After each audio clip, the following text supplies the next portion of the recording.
What's up, guys? This is BlackMoonDragon here, and I'm here with my best friend, KvChaosGamer. And as I mentioned in the last video, we are both big fans of creepypasta, so as such, we decided to devote a video towards looking through various creepypastas, myths, urban legends, ghost stories, what have you, going through the facts and just trying to see which ones are real and which ones are works of the imagination. So, last episode we did the Russian sleep experiment, and our conclusion was that it was a good story, but it didn't happen. This time, however, we thought we'd do a really well-known urban legend, and that is Eyeless Jack. Are you ready for this, Chaos Gamer? Yeah, but I thought Eyeless Jack was a creepypasta. Well, he is, but creepypastas are pretty much modern-day urban legends, I believe, so... Oh. I guess you could kind of say he's both. Oh, okay. Think about Slender Man, right?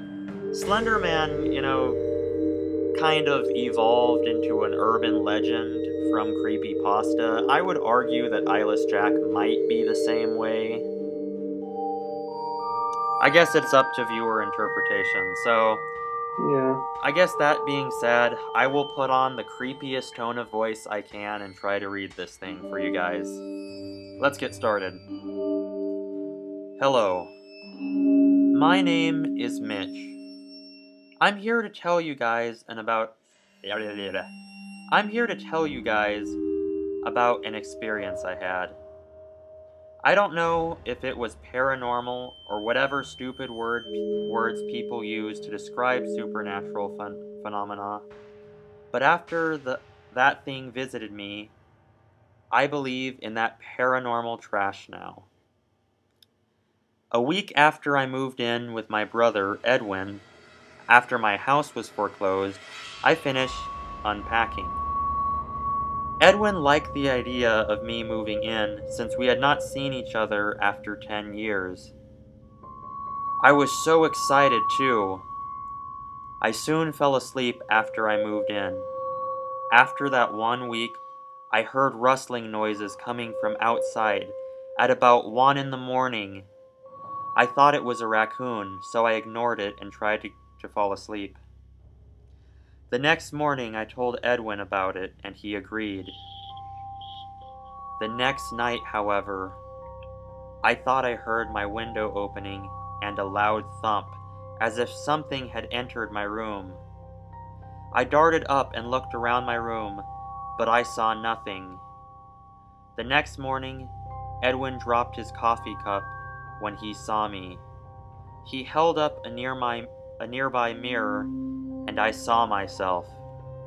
I had a large gash on my left cheek.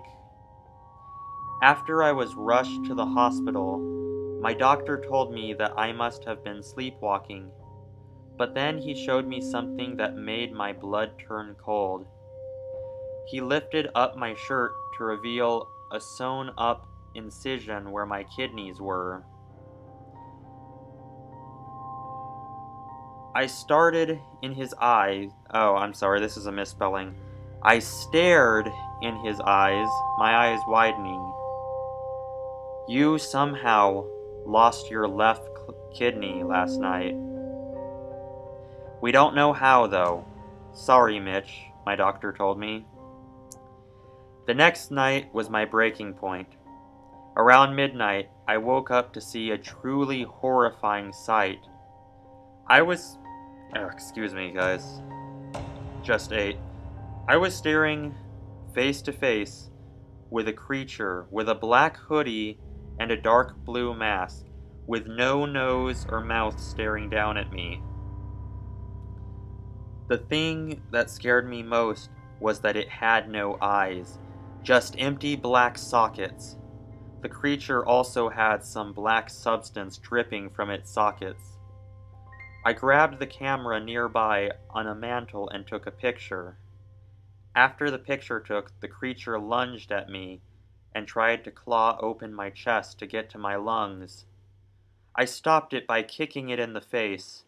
As I ran out of my room, I grabbed my wallet. I would need the money. I ran out of my brother's house into the night. I eventually ended up in the woods near Edwin's house and tripped on a rock. I fell unconscious and woke up in the hospital. My doctor entered the room, the same one who treated me before. I have good news and bad news, Mitch, the doctor started. The good news is that you had minor injuries and your parents are going to pick you up. I sighed with relief. The bad news is that your brother has been killed by some thing. Sorry. My parents took me back to Edwin's house to collect my remaining belongings, which I did. Upon entering my room, I was scared but remained calm. I grabbed my camera, then stopped dead in my tracks. In the hallway leading to my room, I saw Edwin's body and something small lying next to it. I picked up the small thing and entered my parents' car, not mentioning Edwin's corpse. I looked at the thing I had picked up and nearly vomited. I was holding my stolen, half-eaten kidney with some black substance on it. Okay, so that's the entire pasta. I'm sorry that I stuttered a bit, but I had just eaten and some other stuff, so yeah. So anyway, that's the story right there. So, would you like to start off, Chaos? Well, wow, that is short. Yeah. Okay, well, one, like, how would you not be able to feel your own kidney or any part of you, like, being removed? That's one thing that I was kind of confused by as well. I mean, Eyeless Jack would need full access to, what, anesthetics and stuff in order to pull that stunt off? Yeah, I mean, there's been times where, like, I would be, like, half asleep or, like, you kind of know what I mean? Like, I'm kind of awake, but not really. Half awake, half asleep? Yeah, and then I would, like, either, like, hit my elbow on the wall or I would, like, move my foot a certain way and I would accidentally bump one of the cats and they would claw at me and it's like, I would feel it and that would just wake me up. Yeah, so I also had trouble with that as well. How did this guy get his kidney stolen without him knowing it, basically? And another thing that bothered me about the whole kidney story is, why did Eyeless Jack... I mean, they said it was stitched back up, right? So that leads me to two possible scenarios. Either one, Eyeless Jack stitched it up, and if that's the scenario, why would he even go through the trouble of that if he's a cold-blooded killer to begin with? Scenario two,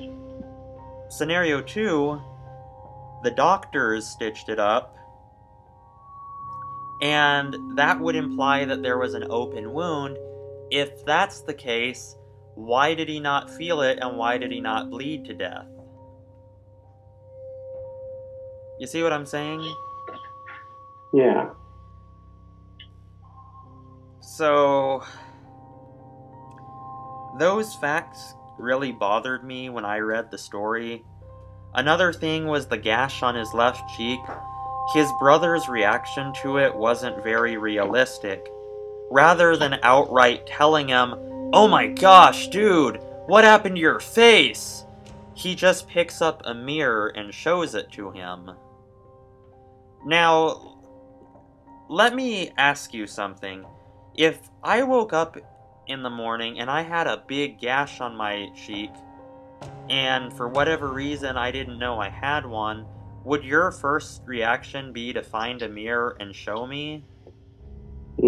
no, I would be deeply concerned, and I would consider that we immediately go to the hospital. You'd probably just outright tell me then, right? Yeah, I would just outright tell you, and I would say, like, we need to get in the car now. Let's go to the nearest hospital, and so we can get you checked in. Yeah. So, yeah, I felt like that part of the story wasn't very realistic. And before I go on to my next point, is there anything else that you noticed? Now, as far as, that one incident where he grabs where he grabs his camera to take a picture of it. Yeah, that was my next one. Why? Here's the thing with me. I mean, there's some things that have scared me, and I would just be paralyzed with fear, and I couldn't just move. But with something like that, I don't know if I would be paralyzed in that sort of scenario, like with fear. Like, I have no idea, as that's never happened to me. But one of my initial reactions would be, either do something to get it off me, or scream, fight it, or find something close by, like anything, like something that's hard and solid, and just hit it as hard as possible. Yeah. So. Or if you live in a state that's that doesn't have super strict gun laws, I'd grab a gun, shoot it. Yeah, that actually was the point that I was going to, but I'm glad you brought it up. I felt that it was totally unrealistic that when he sees this horrifying monster, which granted the way it was described, does sound like something that would scare me if I saw it. I don't understand why his first reaction was to snap a picture. Now granted, today's generation does like to film a lot of things at the most inappropriate times, but even in this scenario, that's kind of a stretch. Yeah. Now, another thing along the same lines is that when he finally does decide to get up and run, notice that he apparently has enough time to grab his wallet, and that he apparently knew that he would need it later. Didn't that bother you? Okay, now here's the thing. Now, if you have no family members or friends anywhere nearby, and you have to go to a motel or something, then yeah, you would need some money. But if you got friends or family members nearby, then what's the point? Get out of there as fast as you can. I mean, his brother was at the house, his parents were apparently nearby enough to pick him up from the hospital, but what concerns me more is that supposedly while this monster had just tried to rip his lungs out, he had time to go for his wallet, That didn't seem realistic to me. It didn't really make much sense. It just... Okay, well, let me kind of put it this way. In that sort of situation, my wallet would be the last thing on my mind. I would, if there's someone else in the house, I'd be going towards them, or if there's friends or family members nearby, I'd be running towards them. That I didn't think about that, but I just realized his brother was in the house, and he didn't go for his brother's room, wake him, and ask for help or any. He just left his brother at the house to be killed by Eyeless Jack. Wow, I just now thought about that. Wow.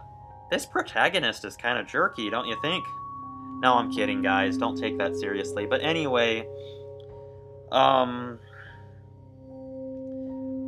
another thing that didn't settle well with me was after he returns from the hospital, goes back to his house, his brother's body is still in the house. Don't you think that by that time, this was actually pointed out in Hoodlum's Revenge video, by the way. I didn't come up with that fact on my own, but as he pointed out, wouldn't the police have already removed the body by then? Yeah, you would think, and also, how did the doctor know? Who told him? Yeah, Yeah. that's another thing. I don't get how the doctor. Okay, guys, I'm sorry for that sudden cut just now, but what happened was, as it turns out, Eyeless Jack overheard this conversation and attacked KvChaosGamer. Nah, I'm kidding. He had some errands to run, so we had to cut the video and resume. But he's back now, aren't you, Chaos? Yeah, I'm back. Okay, so before we left off, I believe the last point we got to was that you didn't understand quite how the doctor knew that Eyeless Jack killed the guy's brother. Yeah.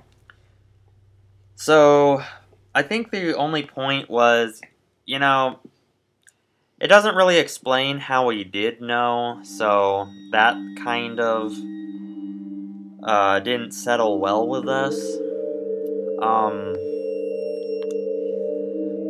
I think another point that I'd like to bring up, if you don't mind, is that at the very end of the story, he says he notices something by his brother's body, and like Hudo said in his video, you know, by then the police probably would have removed the body and everything, and likely they would have removed whatever it was that was next to his brother's body. You know, they don't want the evidence to be contaminated. They wouldn't have let this guy into the house if the body was still there. But he doesn't know what the thing is. He picks it up and takes it into the vehicle, and only then does he realize it's his half-eaten kidney. Now, I don't know about you guys, but I've dissected animals in my science classes. I've had to dissect sharks, pigeons, pigs, etc.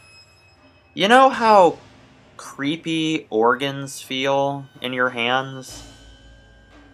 I can't see how this guy picked up his own kidney and didn't suddenly throw it down and yell, "Ew, gross," or something like that. You know, organs have a very...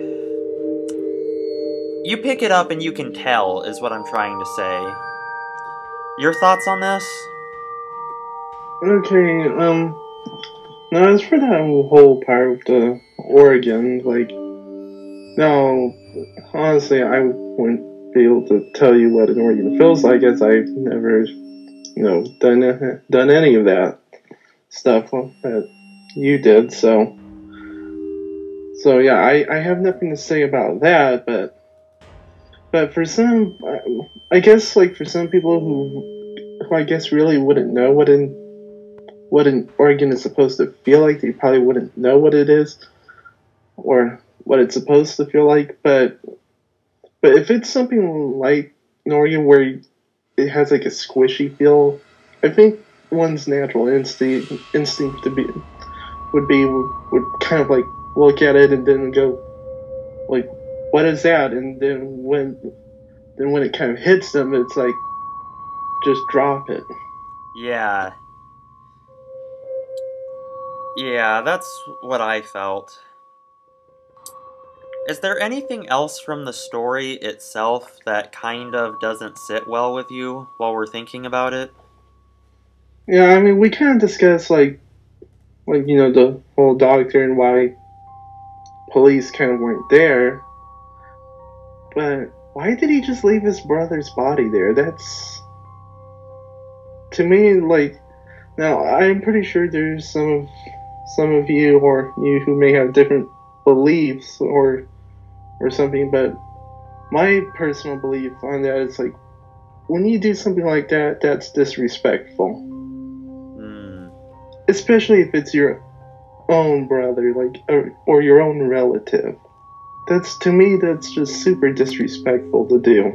The only thing I can think of is, like, why the body was left there is because it's a murder scene, technically, but even then, the police should have taken it to the morgue for an autopsy or something. Yeah. Or at least he should have contacted the police. Like, that's if they weren't already there, but yeah, still. yeah. And even then, if the body was there, chances are police wouldn't let him in that house because he would be contaminating evidence. Yeah. Well, in regards to the story itself, I think that just about sums up everything that we could find, but there is something outside the story that I think can totally debunk this that I'd like to point out. Now, Chaos, you probably can't see it because it's on my screen, but if you look up a picture of Eyeless Jack, you might be able to find it, and that is the picture that he snaps that supposedly captures the image of the monster. So... Oh, yeah, I've seen it before. Okay, well, I'd like to point out that this video is... the picture is obviously fake. Now, if you're looking at my screen right now, I'm using my mouse kind of to circle the head right here of the monster. First off, he describes the monster as wearing a black hoodie, and yet there's nothing in the picture to indicate that he's wearing one. Secondly, there's no detail whatsoever on the body. So, as I was saying, there's no detail on the body, and it's just a silhouette with a mask photoshopped over the face. And another thing I'd like to point out is that the shadow on the mask doesn't quite match the rest of the room or the body. Like, as you can see, the wall facing the... How would I say this? The light on the walls doesn't match with the light on the mask. So, the photo that he supposedly snapped here is just the result of photo editing. Also, there's no straps on the mask to explain why it's sticking to his face, per se. So, outside the story, I've noticed that. So, Chaos, any closing thoughts before we end this? Yeah, and this is probably going to be a little lengthy, but I just kind of wanted to explain to all the viewers, like, for some who are kind of on the fence of, you know, about the whole, like, paranormal thing. Now, I've had some experience, but since this is YouTube and the internet, you know, I can't really prove that to you. But, you know, just based on my experiences that I have had, I for one can say that the paranormal is, well, to me, it's real.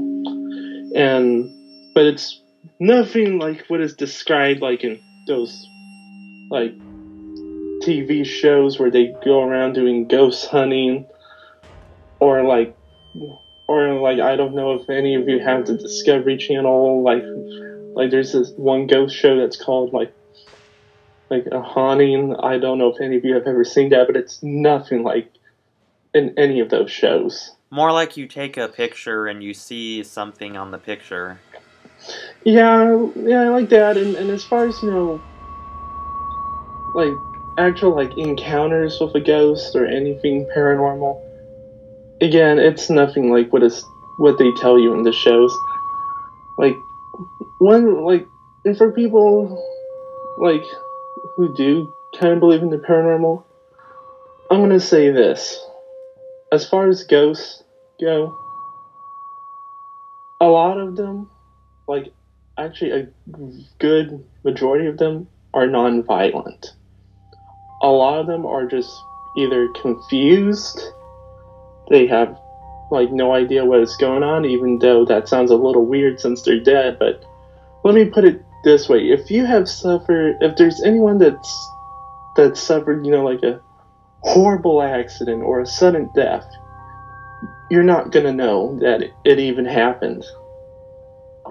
So they're probably confused, they're scared, and a lot of them are just trying to find out what's going on, or like trying to find help. And a lot of them are actually wanting help from you.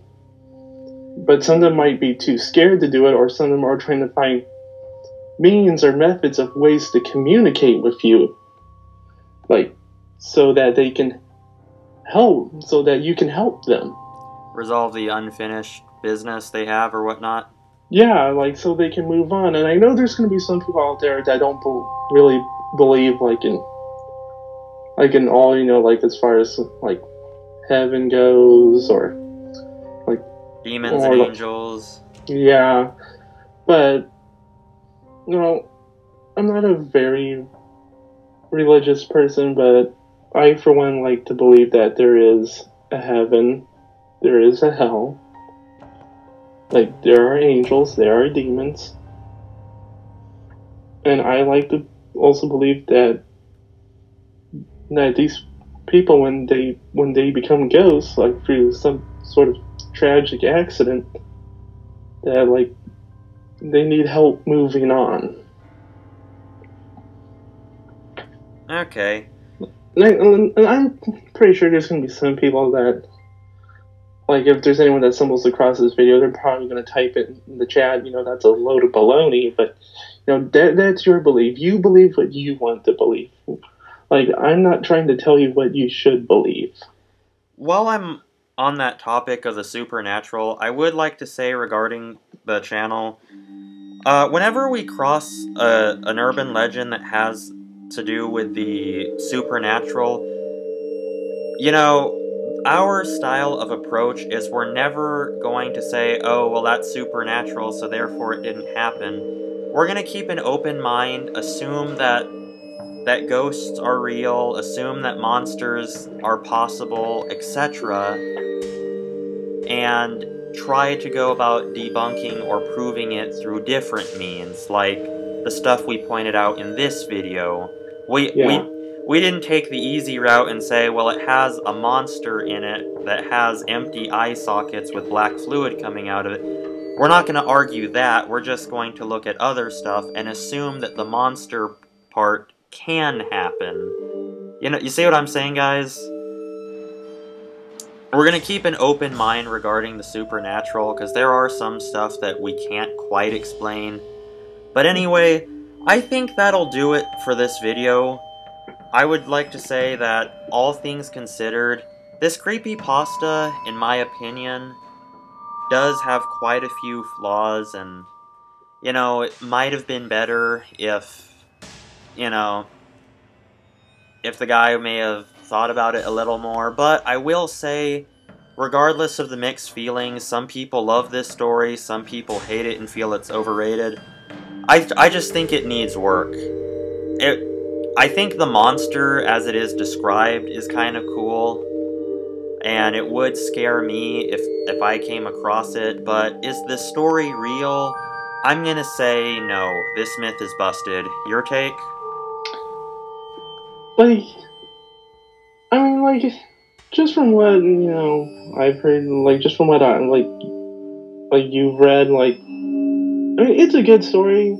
It's super short. I mean, my goodness, I forgot how, like, I knew it was short, I just didn't think it would be that short.